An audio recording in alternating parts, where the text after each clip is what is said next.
नमस्कार, exam happy by Jharkhand channel में आपका स्वागत है। तो दोस्तों जुड़ चुका हूं मैं यहां पर आपके लिए जेटेट परीक्षा 2025-26 की तैयारी को लेकर के। तो आप सभी जेटेट का परीक्षा देने के लिए तैयार होंगे। जेटेट परीक्षा बहुत जल्द होने वाली है, तो आप सभी यहां पे क्लासेज के लिए अवश्य जुड़ेंगे। आपको बताते चले, जेटेट में तैयारी को लेकर के बहुत तरह से आपके मन में कौतूहल बना हुआ होगा कि किससे तैयारी करें, कहाँ से तैयारी करें। तो आपको बताते चले, जेटेट परीक्षा में यदि आपको परचम लहराना है तो आप झारखंड राज्य के अनुमोदित पाठ्यक्रम JCERT किताब को पढ़ना कभी भी नहीं भूलेंगे। बाहर का प्रैक्टिस सेट लेकर के यदि आप पढ़ रहे हैं तो वो आपके साथ धोखा हो रहा है, ठीक है। तो आप JCERT जैक का किताब ले लीजिए, जो कि आपको झारखंड राज्य के सरकारी विद्यालयों में मिलते हैं। अगर आपको नहीं मिल पाता है तो हम देखिए यहाँ पे झारखंड राज्य के सरकारी विद्यालय से आपको हूबहू हैंड रिटेन नोट्स डेली बना करके, जो आपका न्यू सिलेबस आया है उसके आधार पर यहाँ पर सभी सब्जेक्ट का, चाहे आप 1 से 5 के शिक्षक हो, चाहे 6 से 8 का शिक्षक हो, सभी की तैयारी करवाते हैं। आप घर बैठे यहाँ पर क्षेत्रीय भाषा छोड़ करके सभी सब्जेक्ट का केवल 500 रुपये में तैयारी कर सकते, जिसके लिए देखिए यहाँ पर आपको मोबाइल नंबर दिया गया है 9631054226 पर आप संपर्क करके यहाँ से सभी कोर्सेज परचेज भी कर सकते हैं, तैयारी भी कर सकते हैं। बहुत सारे कोर्सेज बन गए हैं, तो आप अवश्य संपर्क कर लेंगे, घर बैठे ही तैयारी यहाँ से हो जाएगी। चलिए देखते हैं आगे। शेर परियोजना कहाँ अवस्थित है? गिर शेर परियोजना कहाँ स्थित है? गुजरात में, महाराष्ट्र में, उत्तर प्रदेश में, मध्य प्रदेश में, ठीक है। तो गिर शेर परियोजना जो है वो आपको कहाँ, भारत के गुजरात राज्य में स्थित है। भारत के कहाँ पर? गुजरात राज्य में स्थित है, और यहाँ पर सिंहों का एकमात्र निवास स्थान माना जाता है, ठीक है। तो गिर शेर परियोजना गुजरात में अवस्थित है। अगला, WWF का आशय क्या है? WWF का फुल फॉर्म क्या होता है आपको बताना है। World wide fund, world war fund, world wild life fund या वर्ल्ड वाच फंड, क्या होता है आपको बताना है, ठीक है। तो देखिए, WWF का मतलब है वर्ल्ड वाइल्ड लाइफ फंड, जिसको कहते हैं विश्व जीव कोष, ठीक है। तो आपको था यहाँ पे WWF, ये हो गया वर्ल्ड, और ये हो गया वाइल्ड, और ये हो गया वाइल्ड लाइफ, और एप्स हो गया फंड, ठीक है। तो वर्ल्ड वाइल्ड लाइफ फंड, ठीक है। फंड हो गया, तो राइट आंसर इसका सी हो गया, वर्ल्ड वाइल्ड लाइफ फंड, विश्व जीव उनकोष कहते हैं, ठीक है। ये आपका राइट आंसर हो गया, क्लियर। तो अब देखिएगा यहाँ पर 141 का सी आंसर। गंगा नदी निकलती है, आपको बताना गंगा नदी कहाँ से निकलती है, ठीक है। गंगा नदी अरावली श्रेणी से, लद्दाख से, गंगोत्री ग्लेशियर से, मिलाप ग्लेशियर से, ठीक है। तो गंगा नदी कहाँ से निकलती है? तो गंगा नदी आपकी जो है गंगोत्री ग्लेशियर से निकलती है, और इसका उद्गम स्थल कहाँ माना जाता है? गोमुखी हिमानी, जो गंगोत्री के पास समुद्र तल से 5165 मीटर उत्तर है, ठीक है। अब चलिए नेक्स्ट प्रश्न देखते हैं। तो राइट आंसर इसका सी होगा। भारत में निम्नलिखित में से कौन सी एजेंसी मुख्य रूप से प्रदूषण के मापन से संबंधित है? प्रदूषण के मापन के लिए कौन सी एजेंसी यहाँ पर है? ग्रीन ट्रिब्यूनल, केंद्रीय प्रदूषण नियंत्रण बोर्ड, केंद्रीय जल आयोग, सर्व ऑफ इंडिया, ठीक है। तो देखिए, भारत में केंद्रीय प्रदूषण जो है यहाँ पे मुख्य रूप से प्रदूषण के मापन के लिए केंद्रीय प्रदूषण नियंत्रण बोर्ड एजेंसी काम कर रही है, ठीक है। तो केंद्रीय प्रदूषण नियंत्रण बोर्ड जो है यहाँ पर मुख्य रूप से प्रदूषण के मापन से संबंधित है। अगला है, कोटोपैक्सी एक जागृत ज्वालामुखी है, ठीक है। कोटोपैक्सी एक जागृत ज्वालामुखी है, ये कहाँ स्थित है? सिसिली में, हवाई में, एंडीज में, रॉकीज में, ठीक है। तो देखिए, ये जो कोटोपैक्सी है एक जागृत ज्वालामुखी है, ठीक है। कोटोपैक्सी क्या है? एक जागृत ज्वालामुखी है, और ये जो अवस्थित है आपका वो कहाँ है, ये आपसे पूछा गया है, ठीक है। बहुत ही अच्छा प्रश्न है, देखिए बार बार आया हुआ है। तो कोटोपैक्सी जो है एक जागृत ज्वालामुखी है, और यह कहाँ स्थित है? तो देखिए, यह एंडीज पर्वत शिखर पर स्थित है, ठीक है। एंडीज पर्वत शिखर पर स्थित है, तो एंडीज इसका राइट आंसर होगा, एंडीज में स्थित है। तिब्बत के सांगपो नदी भारत में किस नाम से जानी जाती है? तिब्बत में जो सांगपो नदी है वो भारत में किस नाम से जानी जाती है? गंगा, यमुना, ब्रह्मपुत्र या सिंधु, ठीक है। किस नाम से जानी जाती है? तो तिब्बत की सांगपो नदी जो है, जो भारत में, वो ब्रह्मपुत्र नदी के नाम से जानी जाती है, ठीक है। अरुणाचल प्रदेश में दिहांग के नाम से, असम ब्रह्मपुत्र, बांग्लादेश में जमुना के नाम से, और ब्रह्मपुत्र नदी चीन का तिब्बत के नाम से, ठीक है। तो ब्रह्मपुत्र नदी के तिब्बत में सांगपो या सांगपू के नाम से जाना जाता है, तो ये ब्रह्मपुत्र में हो जाएगा। अगला है, घास भूमि क्षेत्र के परितंत्र की खाद्य श्रृंखला में सबसे उच्च स्कोर को उपभोक्ता कौन होते हैं? देखिए हम लोग यहाँ पर खाद्य श्रृंखला पढ़ लिए इसके पहले, तो शाकाहारी, मांसाहारी, जीवाणु, मांसाहारी या शाकाहारी दोनों, सबसे ऊंच स्तर का, ठीक है। तो सबसे ऊंच स्तर का घास परितंत्र में सबसे पहले उपभोक्ता जो होता है वो मांसाहारी होता है, ठीक है। कौन होता है? मांसाहारी सबसे ऊंच स्तर का उपभोक्ता माना गया है, मांसाहारी इसका राइट आंसर हो जाएगा। अगला, वायुमंडल का प्रमुख स्तर जो पृथ्वी तल के नज़दीक है वो कौन है? वायुमंडल, देखिए वायुमंडल का ये पढ़ना पड़ेगा आपको, ये वायुमंडल का जो हम लोग क्षेत्र पढ़ते हैं, तो ये एक होता है क्षोभ मंडल, फिर समताप मंडल, फिर ओजोन मंडल, आयन मंडल कह लीजिए, इसके बीच में ओजोन परत बनता है, फिर मध्य मंडल और फिर वायुमंडल। पढ़ना पड़ता है ना, ये पढ़ेगा। तो सबसे नज़दीक जो पृथ्वी तल के नज़दीक है वो आपको कौन सा यहाँ पर कहलाएगा? तो वो आपको कहलाएगा यहाँ पे क्षोभ मंडल, ठीक है। सबसे नज़दीक में क्षोभ मंडल होता है। क्लियर? रेड डाटा पुस्तक किससे संबंधित? देखिए इसको याद रखिएगा, रेड डाटा पुस्तक जो है बहुत बार प्रश्न आया है आपके झारखंड में भी ये प्रश्न आपका पूछा गया है, रेड डाटा पुस्तक ना, और आपके किताब में भी पढ़ना है रेड डाटा बुक। नदियों में प्रदूषण, घटता भूगर्भ जल, विलुप्त के करीब जीव, वायु प्रदूषण, ठीक है। तो ये रेड डाटा पुस्तक किसके द्वारा लिखा गया है? तो ये रेड डाटा पुस्तक जो है जो वन में जातियाँ जो है विलुप्त, प्रजातियाँ जो है विलुप्त होते जा रही है, ठीक है, जातियाँ जो विलुप्त होते जा रही है उसके लिए यहाँ पे रेड डाटा पुस्तक है, ठीक है। देखिए तो यहाँ पर क्या है, तो विलुप्त हो रहे जीवों का संबंध रेड डाटा पुस्तक से है, रेड डाटा बुक से है। इसका प्रकाशन किसके द्वारा किया गया है? तो IUCN के द्वारा किया गया है, ठीक है। और इसकी स्थापना कब हुई है? तो 1964 में हुई है। कब हुई है? 1964 में। ये रेड डाटा बुक अच्छा से देख लीजिएगा, इसका स्पेशल नोट्स हम आपको अलग से बना के और देंगे क्योंकि ये इंपॉर्टेंट चीज़ है, ठीक है। और ये आपका टेक्स्ट बुक में है लेकिन सिलेबस में नहीं दिया हुआ था इसलिए उसको नहीं दिया गया है, अभी आपको ये हम देंगे। अगला, इनमें से कौन वर्तमान राष्ट्रीय महिला आयोग की अध्यक्षा है? इनमें से कौन वर्तमान, तो देखिए ये जो एग्ज़ाम हुआ है आपका यूपी में 2018 में हुआ है, तो ये 2018 के अनुसार कौन थे वो आपको बताना था उस समय। गिरिजा व्यास, रेखा शर्मा, मालिनी भट्टाचार्य, यास्मीन अबरार। तो देखिए यहाँ पर जो है आपको ईवीएस के अंतर्गत एक दो प्रश्न जो है झारखंड के भी यहाँ पर रह सकते हैं, ठीक है। तो यहाँ तो देखिए ज़्यादा करके आपको पॉलिटिकल दे रहा है ईवीएस में पॉलिटिकल, लेकिन आपका जो सिलेबस बनाया गया है उसमें पॉलिटिकल है ही नहीं, लेकिन कुछ पॉलिटिकल को हम लोग यहाँ 6, 7, 8 का देख लेंगे, ठीक है, जिससे हो सके कि चारों तरफ से हम लोग तैयारी में रहेंगे, ठीक है। तो कुछ पॉलिटिकल पार्ट का भी नोट्स आपको मिलेगा ईवीएस के अंतर्गत, इसलिए जो लोग जुड़े हुए हैं वो जुड़े रहेंगे और नेक्स्ट सब्जेक्ट जब चालू होगा तो उसमें भी एडमिशन करवा लेंगे, ठीक है।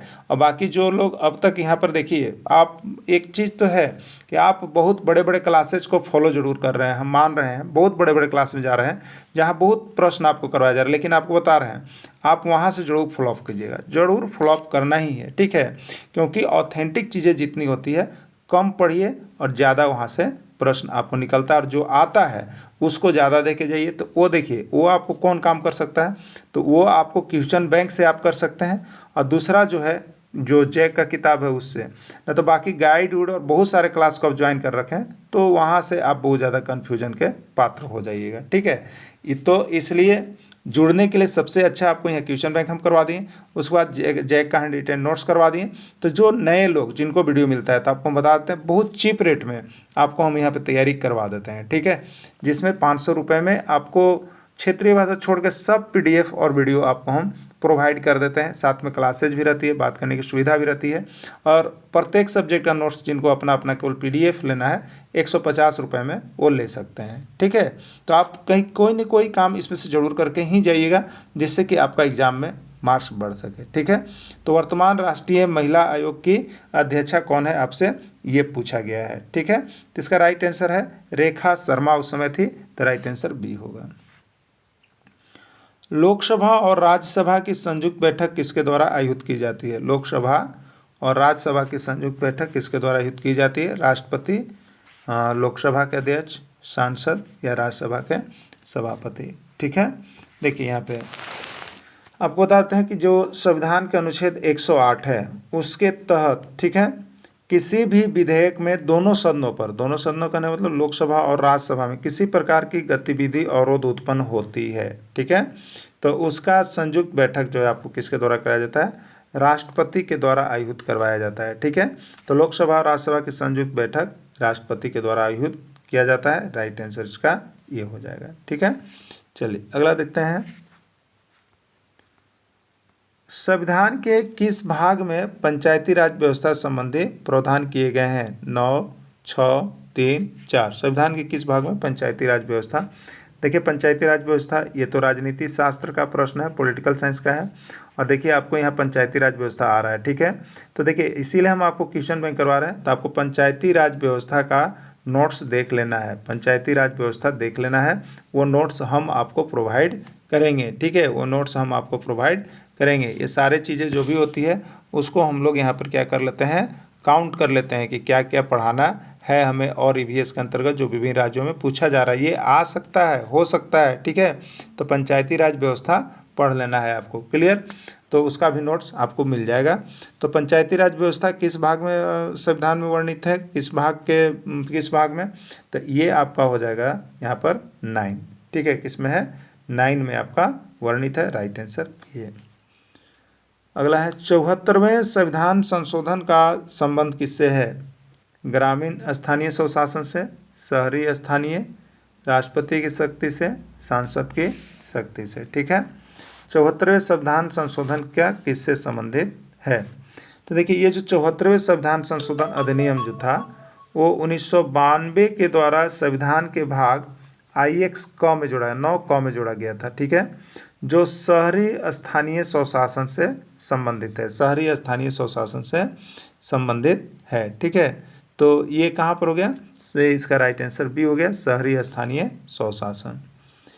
किस गैस के वर्षा के पानी में घुलने से वर्षा का पानी अम्लीय हो जाता है? ठीक है, देखिए आप लोग को हमने यहाँ पे अम्लीय वर्षा पढ़ाया है, अम्लीय वर्षा पढ़ाया है, जिसमें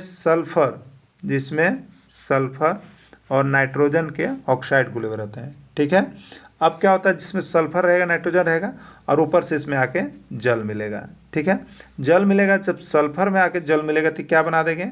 सल्फ्यूरिक अम्ल बन जाएगा। तो ये अम्ल बन गया। और नाइट्रिक में मिलेगा तो नाइट्रिक अम्ल बना देंगे। ठीक, तो उसमें जो अम्लीय वर्षा वहाँ पर होगा तो वहाँ जान माल के बहुत क्षति होगी। और ठीक है, तो अम्लीय वर्षा बहुत नुकसानदायक होता है जिस एरिया में भी होता है। तो यहाँ पर पूछा है कि किस गैस के वर्षा के पानी में घुलने से वर्षा का पानी अम्ल? हाइड्रोजन पेरोक्साइड नहीं होगा, नाइट्रोजन मोनोऑक्साइड नहीं होगा, कार्बन डाइऑक्साइड होगा, ये सल्फर डाइऑक्साइड होगा। ये मिलेगा तो क्या बनाएगा आपको? सल्फ्यूरिक अम्ल बनाएगा, जिसको हम लोग कहते हैं H2SO4। क्लियर, चलिए अगला देखिएगा।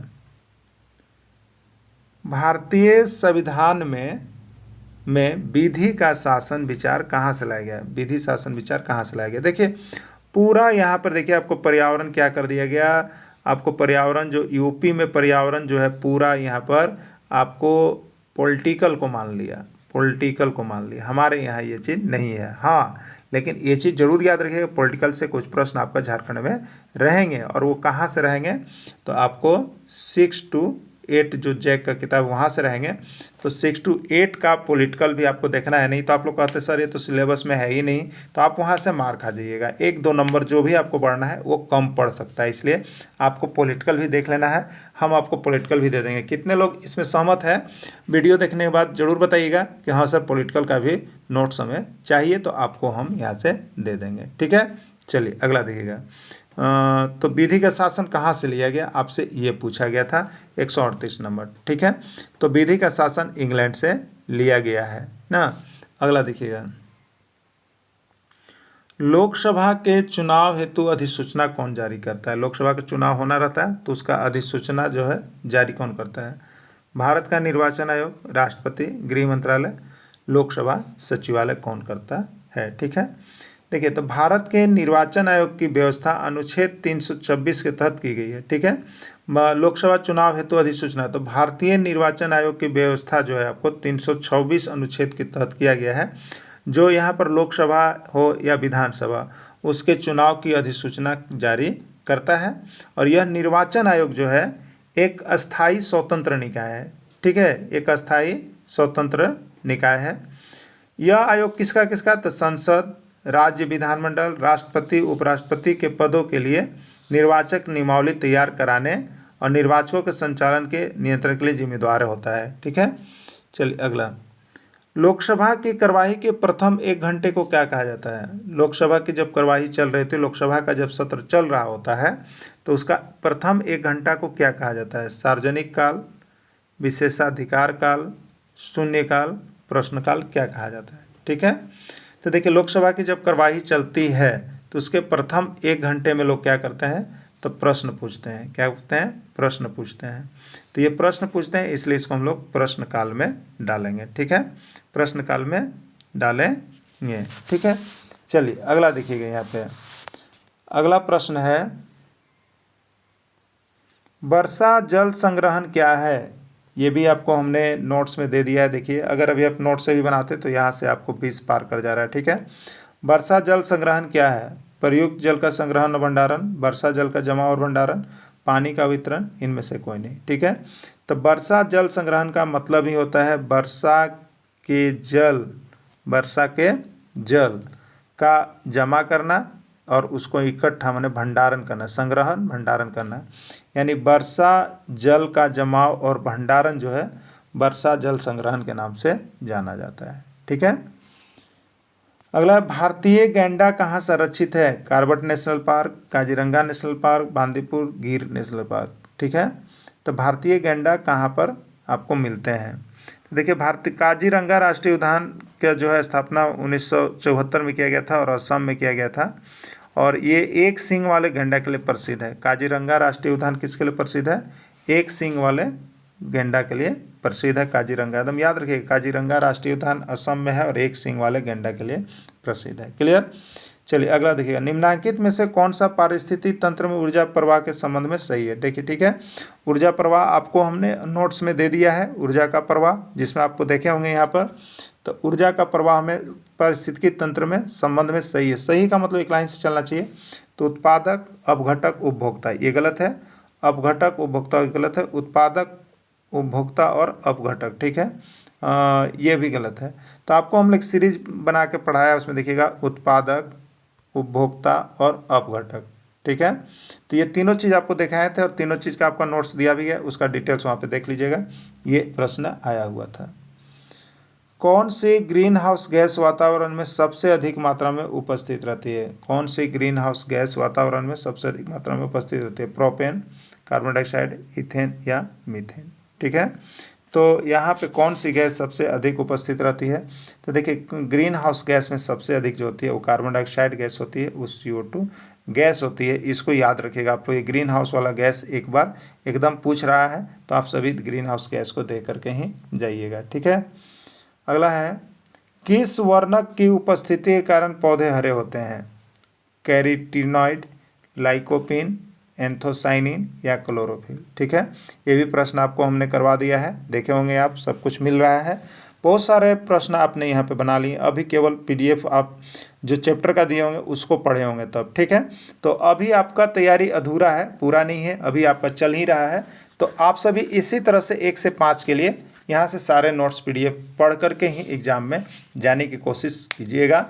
जो भी लोग नहीं ले पाए हैं, मिलने के साथ यहाँ से ज़रूर संपर्क कर लेंगे, क्योंकि कम प्रश्न पढ़ के अधिक उठाना है। तो आपको JCERT जय का किताब और क्वेश्चन बैंक दोनों हम यहाँ पे आपको प्रोवाइड कर रहे हैं। उसके नोट्स को, हैंड रिटेन नोट्स को PDF के रूप में आप सभी लेके पढ़ के एग्ज़ाम में जाइएगा। ठीक है, तो ये हो जाएगा क्लोरोफिल के कारण हरा होता है। मानवीय गतिविधियां जो पृथ्वी पर जलवायु परिवर्तन के लिए जिम्मेदार हैं। मानव कुछ ऐसा गतिविधि कर रहा है जिससे पृथ्वी पर जलवायु में परिवर्तन हो रहा है। गर्मी में ठंडा, ठंडा में गर्मी, या गर्मी तो बहुत गर्मी, ठंडा तो बहुत ठंडा, ऐसा क्यों हो रहा है? उसके लिए कौन से लोग जिम्मेदार हैं? क्या कारण से यहाँ पर मानवीय गतिविधि, कौन से मानव गतिविधि कर रहा है जिसके कारण ऐसा हो रहा है? वनों को जलाना, कृषि क्रियाकलाप, एरोसोल कैन का उपयोग, उपरोक्त सभी। तो मानव के द्वारा क्या किया जा रहा है? वनों को जलाया जा रहा है, जिसके कारण जहाँ पर वन है वहाँ पर वर्षा अधिक हो रही है, जहाँ वन कम है वहाँ गर्मी अधिक पड़ रही है। ठीक है, तो ये मानव के द्वारा किया गया, वनों को जलाना से। कृषि क्रियाकलाप, कुछ कृषि क्रियाकलाप ऐसे हैं जिसको जला करके लोग प्रदूषण कर दे रहे हैं। हाँ, तो ये भी आपको जलवायु परिवर्तन के लिए माना गया है। एरोसोल किरोसिन का उपयोग भी किया जा रहा है, यानी उपरोक्त सभी इसका आंसर हो जाएगा। मानव कुछ भी ऐसी गतिविधि कर रहा है जिससे आपको जो है वो पर्यावरण में क्या कर रहा है? जलवायु परिवर्तन के लिए जिम्मेदार होता है। अगला है यूफोर्बिएसी फैमिली की कौन सी फसल बायोडीजल उत्पन्न करने के लिए मानी जाती है? जेंट्रोफा, कैल्डरलन ट्री, कॉपर लीफ, सर्पकंधा। ठीक है, देखिए अभी हाल फिलहाल यहाँ पे देखिएगा तो झारखंड में भी आपको जेंट्रोफा की खेती करवाया जा रहा है। जेंट्रोफा बहुत से ये फ्री में, बहुत से जिनका ज़मीन बहुत ज़्यादा वहाँ पर सरकार की तरफ से लगाया गया था। ठीक है, तो जेंट्रोफा जो है यहाँ पर बायोडीजल उत्पन्न करने के लिए जाना जाता है, तो जेंट्रोफा की खेती की जाती है, जेंट्रोफा है। ठीक है, अगला जड़ी बूटियों की रानी भारत का सबसे पवित्र जड़ी बूटी है। इस औषधीय पौधे का हिंदू धर्म महत्व है और इसका वानस्पतिक नाम ओसोमिसम सैंक्टस है। इसको सामान्यतः किस नाम से जाना जाता है? देखिए वानस्पतिक नाम दिया हुआ है ओसिमम सैंक्टस, और इसको जनरल नाम में क्या जानते हैं? क्या पौधा का नाम होता है? तुलसी है, रोजमेरी है, अजवाइन के फूल है, धनिया है। ठीक है, देखिए सबसे पहले तो यहाँ जड़ी बूटियों की रानी और भारत की सबसे पवित्र, पवित्र याद रखिएगा, पवित्र से यहाँ पे पवित्र तो तुलसी का पत्ता पवित्र माना जाता है, इसको हम लोग जैसे तैसे उपयोग नहीं करते हैं, तो ये तुलसी का पत्ता ही है, हिंदू धर्म में महत्व भी है इसका। ठीक है, तो ये तुलसी को याद रख लीजिएगा। तो अध्ययन के अंतर्गत संग्रहालय भवन का मुख्य उद्देश्य है। देखिए ये जो प्रश्न आप देख रहे हैं ना, ये सभी प्रश्न शिक्षण शास्त्र के अंतर्गत इसी तरह का प्रश्न पूछेगा। ठीक है, तो शिक्षण शास्त्र के लिए अलग से नहीं पढ़ना है, आप जो डेली क्लास करते हैं वही सारा कुछ आपका शिक्षण शास्त्र में चला जाएगा। ठीक है, तो पर्यावरण अध्ययन के अंतर्गत संग्रहालय में यदि आप भ्रमण करने ले गए हैं बच्चों को, तो उसका मुख्य उद्देश्य क्या है आपको बताना है। मनोरंजन करवाना है, सरकारी योजना का निर्वाह करवाना है, प्रत्यक्ष अनुभव कराना है, या पिकनिक मनाना है। ठीक है, आप संग्रहालय में लेकर जा रहे हैं तो इसका मुख्य उद्देश्य क्या है आपको बताना है। देखिए जो शिक्षक जिस प्रकार का होगा उसी प्रकार जवाब देंगे। कोई कहेंगे मनोरंजन के लिए हम ले जा रहे हैं, लेकिन ये कहते हुए गलत है। कोई कहेगा सरकारी योजना का निर्वाह, यानी हमारा जो पैसा आया है घुमाने के लिए उसका हम निर्वाह कर रहे हैं, तो ये भी गलत है। प्रत्यक्ष अनुभव, देखिए घुमाने का, संग्रहालय में ले जाने का मतलब है कि जो बच्चा अभी तक सुन रहा था वो उससे कम सीखेगा, लेकिन जब वो जाएगा, सुना हुआ भी रहेगा, और जब जाएगा तो प्रत्यक्ष अनुभव करेगा, सामने देखेगा, तो उससे वह ज़्यादा सीखेगा। तो भ्रमण का मुख्य उद्देश्य ही होता है प्रत्यक्ष अनुभव कराना, ये नहीं कि पिकनिक मनाना। ठीक है, तो राइट आंसर इसका सी होगा। अगला है सीखने की प्रक्रिया में सृजनात्मकता क्या है? देखिए सृजनात्मक आपको ईवीएस में भी पढ़ना है और सृजनात्मक आपको जो है यहाँ पर सीडीपी में भी पढ़ना है, तो ये सभी में रहता है, लेकिन बहुत इसके नॉर्मल क्वेश्चन रहते हैं जिसका आप जानते हैं सृजनात्मकता का मतलब, तो आप आराम से कर सकते हैं। ठीक है, सृजनात्मकता का मतलब क्या होता है? नए नए चीज़ों में रुचि ला करके सृजन करना। ठीक है, तो इसमें क्या ऑप्शन सही होगा? ऑप्शन देखिए है, बच्चों में करके सीखने के प्रति रुचि का विकास करती है, बच्चों के रटने की प्रवृत्ति को मजबूत करती है। तो सृजनात्मकता वाले बच्चे कभी रटते नहीं हैं। बच्चों को एक दिशा में सोचने की योग्यता को विकसित करता है, सृजनात्मक बच्चे कभी एक दिशा में नहीं योग्यता विकसित करते हैं। पाठ्यपुस्तक पर निर्भरता को बढ़ावा देता है, सृजनात्मक बालक पाठ्यपुस्तक को बढ़ावा नहीं देते हैं, यानी राइट आंसर इसका ए होगा। सृजनात्मक क्या होता है? कुछ नए नए बच्चों में करके सीखने के प्रति रुचि का विकास करता है। ठीक है, चलिए नेक्स्ट प्रश्न है, पर्यावरण अध्ययन शिक्षण में कौन सा कारक अभिप्रेरित शिक्षण का संकेत देता है? जैसे आप शिक्षण कार्य करवा रहे हैं, ठीक है, विद्यालय में, तो बहुत सारे शिक्षक, आप भी हैं और भी आपके मित्र शिक्षक हैं, करवा रहे हैं, तो आपका जो कक्षा है वो अभिप्रेरित शिक्षण है। इसका मतलब क्या है? दूसरे कक्षा अभिप्रेरित नहीं है, इसका मतलब क्या है? ठीक है, तो इसका मतलब देखिए यहाँ पर अभिप्रेरित शिक्षण का क्या है। पहले ऑप्शन देखते हैं, गृह कार्य बच्चों द्वारा पूर्ण करवाना, बच्चों द्वारा प्रश्न पूछना, कक्षा में बच्चों की अधिकतम उपस्थिति, कक्षा में खामोशी। ठीक है, तो अभिप्रेरणा शिक्षा, अभिप्रेरित शिक्षण का मतलब कक्षा में एक खामोशी, ये गलत है। बच्चों की उपस्थिति बढ़ाना, ये अभिप्रेरित शिक्षण का नहीं है। गृह कार्य पूर्ण करना, ये अभिप्रेरित शिक्षण का नहीं है। अभिप्रेरित शिक्षण का मतलब कि अगर कोई बच्चा प्रेरित हो गया तो इसका मतलब वो आपसे प्रश्न पूछेगा। अगर कोई बच्चा आपके क्लास में आपको पढ़ाने के बाद यदि प्रश्न पूछ रहा है तो इसका मतलब वो अभिप्रेरित शिक्षण था, बच्चों में प्रेरणा आई जिसके बाद में वो प्रश्न पूछ रहा है। ठीक है, तो राइट आंसर इसका क्या होगा? बी होगा, बच्चों द्वारा प्रश्न पूछना।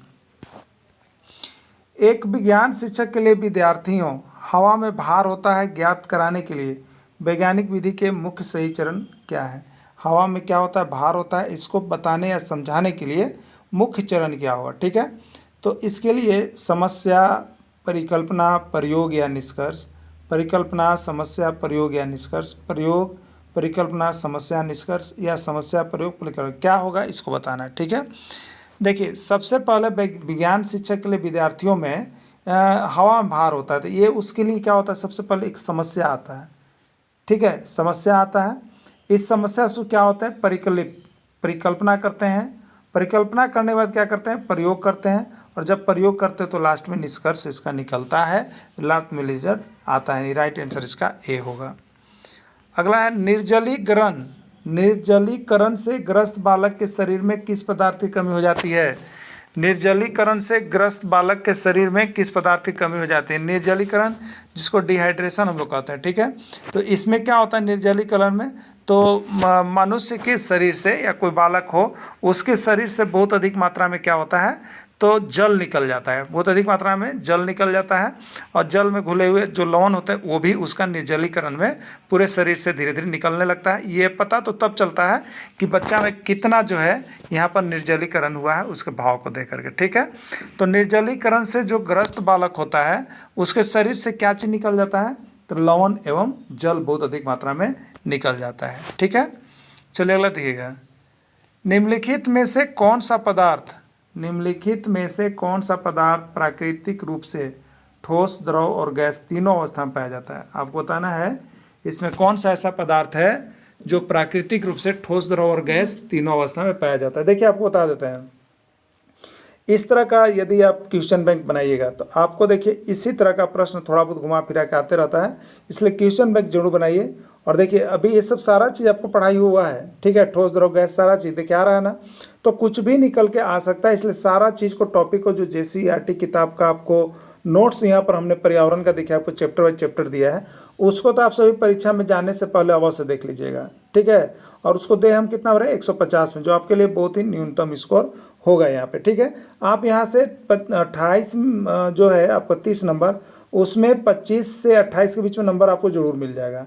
इतना आप तैयारी कर लीजिएगा जितना हम करवा रहे हैं। ठीक है, क्योंकि बाहर का कोई भी चीज़ आपको हम कंटेंट यहाँ पर नहीं देते हैं, और बहुत कम पढ़ा करके आपको सबसे ज़्यादा यहाँ पर मार्क्स आपको हम दिवाएंगे। ठीक है, निम्नलिखित में से कौन सा पदार्थ प्राकृतिक रूप से ठोस, द्रव और गैस तीनों अवस्था में पाया जाता है? ग्रेनाइट, पारा, बॉक्साइट या जल। ठीक है, बॉक्साइट ये तो आपको यहाँ पर ठोस है, ग्रेनाइट ठोस है, और पारा, ठीक है, पारा यहाँ पर एक जो है लिक्विड है, द्रव है। लेकिन जल, जल देखिए, जल को जब आप फ्रीज में रखेंगे, ठंडा करेंगे, तो ये कैसा बन जाएगा? बर्फ़ बनेगा। ठीक है, बर्फ़, ये बर्फ़ किस अवस्था में आ गया? ठोस। अगर जल को आप नीचे से गर्म करेंगे तो ये क्या निकलेगा? वाष्प यानी गैस। ठीक है, तो ये जल हो गया द्रव, इसको गर्म किए तो ये हो गया वाष्प गैस, और जब इसको ठंडा किए तो बर्फ यानी ठोस। यानी ठोस, द्रव, गैस तीनों अवस्था में जल बन सकता है, बनाते हैं हम लोग। ठीक है, यानी राइट आंसर इसका डी हो जाएगा। अगला, बिहार राज्य में गंगा नदी में पाई जाने वाली डॉल्फिन को किस नाम से जाना जाता है? बिहार राज्य में जो डॉल्फिन पाई जाती है उसको किस नाम से जाना जाता है? सुसु, सोन मछलियाँ, रोहू या कैटरफिश। ठीक है, तो उसको सुसु के नाम से जाना जाता है। निम्नलिखित में कौन सा युग्म ठीक है? काजीरंगा राष्ट्रीय पार्क एक सींग वाला गैंडा और केरल में है। काजीरंगा राष्ट्रीय पार्क 2 सींग वाला गैंडा और उत्तराखंड में है। काजीरंगा राष्ट्रीय पार्क 1 सींग वाला दरियाई घोड़ा और असम में है। काजीरंगा राष्ट्रीय पार्क 2 सींग वाला गैंडा और मणिपुर में है। ठीक है, सबसे पहले तो आप देखिए गलत कहाँ है इसमें रहा है। काजीरंगा नेशनल पार्क जो है वो राष्ट्रीय पार्क कहाँ है? तो असम में है। ठीक है, असम वाला ऑप्शन कौन है? सी है, इसलिए सी ही मारिएगा, यहाँ पर मेन गलत हो रहा है। ठीक है ना, चलिए अगला, पक्षियों की चोंच निम्नलिखित में से किस पर आश्रित होती है? पक्षियों की चोंच निम्नलिखित में से किस पर आश्रित होती है? पक्षियों के पंजों पर, पक्षियों के पैर पर, भोजन के प्रकार पर, इनमें से सभी। ठीक है, देखिए ये पक्षी वाला चीज़ ये हमने आपको अभी EVS के अंतर्गत जो JCERT का वो पढ़ाया है। पक्षी का चोंच, विभिन्न पक्षियों का चोंच देखिएगा अलग अलग होता है, किसी इस टाइप का छोटे होते हैं, किसी का देखिएगा पूरे बड़े होते हैं। तो ये चोंच किसके आधार पर? तो चोंच भोजन के प्रकार के आधार पर मिला है। कोई क्या करते हैं तो लकड़ी को खोद के खा जाते हैं, कोई क्या करता है तो मिट्टी को खोद खोद के खाते हैं। तो ये चोंच उसके उसी के आधार पर भोजन करने के लिए मिला हुआ है, यानी भोजन के प्रकार के आधार पर पक्षियों का चोंच जो होता है अलग अलग प्रकार के आपको देखने को मिलेगा। ठीक है, तो पक्षियों का चोंच किस पर आश्रित होता है, तो भोजन के प्रकार पर। ठीक है, चलिए अगला देखिएगा। खाद्य श्रृंखला के अनुसार, खाद्य श्रृंखला जो यहाँ पर फूड चेन, ये भी आपको करवा दिया गया है। मनुष्य कौन सा वर्ग में आता है, देखिए प्रश्न करवाया हुआ आपको, शाकाहारी, मांसाहारी, सर्वाहारी, शाकाहारी एवं सर्वाहारी। ठीक है, देखिए अब आपको बताते हैं खाद्य श्रृंखला के अनुसार मनुष्य क्या होता है, तो मनुष्य हरा साग सब्जी फल को भी खा जाता है, तो इसके अनुसार शाकाहारी हो गया, और वो जानवर को भी खा जाता है, तो इसके अनुसार वो मांसाहारी। यानी मनुष्य जो है शाकाहारी भी है मांसाहारी भी है, इसलिए इसको हम लोग किस में डालेंगे, सर्वाहारी में डालेंगे। ठीक है, तो राइट आंसर होगा इसका सर्वाहारी। सर्वाहारी किस में है, बी में है, बी इसका ऑप्शन होगा। संचार के लिए उपग्रह कहाँ स्थापित किए जाते हैं, समताप मंडल, धरातल से 36 किलोमीटर की ऊंचाई पर, क्षोभ सीमा, आयन मंडल। देखिए पृथ्वी की जो परत है आप इसको जरूर देख लीजिएगा, अभी तो सिलेबस में इस तरह से नहीं है, लेकिन हम इसको करवाएंगे आपको अदर कह के। ठीक है, other important question for EVS, तो उसको भी हम करवाएंगे जिसमें सारा चीज़ आपको आएगा। ठीक है, तो संचार के लिए उपग्रह कहाँ स्थित किए जाते हैं, तो देखिए यहाँ पर आपको जो है क्षोभ मंडल, पृथ्वी की सबसे निचली परत जो हम लोग बनाते हैं तो ये होता है क्षोभ मंडल, फिर होता है समताप मंडल, फिर होता है आयन मंडल, फिर होता है मध्य मंडल और फिर होता है वायुमंडल। ठीक है, तो यहाँ पर क्या होता है कि क्षोभ मंडल में जो शुरू वाला होता है उसमें मौसम संबंधी सभी घटनाएं होती है, मौसम संबंधी सभी घटनाएं, जैसे बादल, धुंध, कोहरा होता है। समताप मंडल क्या होता है, तो यहाँ ताप बराबर रहता है, इसलिए हवाई जहाज उड़ने के लिए आदर्श माना जाता है। ठीक है, और आयन मंडल जो है, आयन मंडल में यहाँ पर संचार कृत्रिम उपग्रह होते हैं। ठीक है, लेकिन संचार के लिए यहाँ पूछ रहा है उपग्रह कहाँ स्थापित किए जाते हैं, तो ये हो जाएगा धरातल से 36,000 किलोमीटर की ऊंचाई पर। ठीक है, अगला है समाज की कौन सी इकाई रक्त संबंध में का पाया जाना अनिवार्य है, समाज की कौन सी इकाई में रक्त संबंध का पाया जाना अनिवार्य है, परिवार में, गांव में, समुदाय में, पास पड़ोस में। ठीक है, तो रक्त संबंध कहाँ पाया जाता है, ये परिवार में पाया जाता है, जिसके अनुसार रक्त संबंध में कोई मामा होता है, कोई मौसी, कोई दादा, कोई दादी, कोई नाना, कोई नानी, ये आपका क्या है, तो रक्त संबंध है। ठीक है, तो परिवार में पाया जाता है। भारत के राष्ट्रीय चिन्ह में स्थित चक्र में तीलियों की संख्या कितनी होती है, जो हम लोग झंडा बनाते हैं। ठीक है, झंडा बनाते हैं ना, इस तरह से झंडा बनाते हैं हम लोग, तो इसे बीच में जो होता है इस चक्र, इसमें कितना तीली होता है, इस तरह होता है ना, कितना होता है, 12, 16, 24, 20। राइट आंसर होगा 24, क्योंकि 24 होता है, इसलिए 24 घंटा जो है यहाँ पर आपको काम करना पड़ता है। 75 नंबर है, पौधों में प्रकाश संश्लेषण द्वारा भोजन बनाने की प्रक्रिया में निम्नलिखित में कौन से ऊर्जा का प्राथमिक स्रोत होगा, किसके बिना ऊर्जा नहीं बन पाएगा, भोजन, ये तो नहीं चाहिए, पौधों का तना, मनुष्य, सूर्य का प्रकाश। ठीक है, तो प्रकाश संश्लेषण द्वारा भोजन बनाने की प्रक्रिया में ऊर्जा का प्राथमिक स्रोत जो होगा वो आपका सूर्य का प्रकाश होगा। ठीक है, सूर्य का प्रकाश होगा। एक अच्छे परीक्षण की कौन सी विशेषता नहीं है, अच्छे परीक्षण की विशेषता आप जानते हैं कि प्रश्न वैध होना चाहिए, प्रश्न में विश्वसनीयता होना चाहिए, और प्रश्न जो है वस्तुनिष्ठ होना चाहिए। ये 3 को हो गया, 3 का सुझाव था, यानी ये तीनों जो है परीक्षण की विशेषता है। विशेषता कौन नहीं है, तो विशेषता यहाँ पर जो है आपको वैधता, वस्तुनिष्ठा, उत्तीर्ण करना इसमें नहीं होगा। वैधता, वस्तुनिष्ठा और विश्वसनीयता ये अच्छे परीक्षण की विशेषता है। ठीक है, ये अच्छे परीक्षण की विशेषता है, लेकिन आपसे पूछा था कौन विशेषता नहीं है, तो उत्तीर्ण करना ये विशेषता में नहीं आता है। निम्नलिखित में से कौन एक दृश्य श्रव्य सामग्री, देखने वाला, और दृश्य मतलब देखने वाला, और श्रव्य मतलब सुनने वाला सामग्री है। टेप रिकॉर्डर में सिर्फ यहाँ पर क्या होता है, श्रव्य होता है, रेडियो में सिर्फ श्रव्य होता है, मॉडल में सिर्फ श्रव्य होता है, लेकिन भ्रमण में हम कुछ देखते भी हैं, दृश्य भी देखते हैं और सुनते भी हैं, श्रव्य, यानी दृश्य श्रव्य में आपको चला जाएगा भ्रमण। ठीक है, अगला है पर्यावरण अध्ययन के अंतर्गत अपने आसपास के परिवेश को जानने का सबसे सरल माध्यम क्या है, पुस्तकें, अवलोकन, दूरदर्शन, समाचार पत्र पत्रिकाएं। ठीक है, कौन सा है आपको बताना है। पर्यावरण अध्ययन के अंतर्गत आपको जो है अपने आसपास के परिवेश को जानने का सबसे अच्छा साधन कौन सा है। ठीक है, तो सबसे अच्छा साधन जो माना जाता है वो देखिए अवलोकन, यानी आगे पीछे अपने गांव घर के चीज़ों को अवलोकन करके पर्यावरण अध्ययन को आप आसानी से समझ सकते हैं।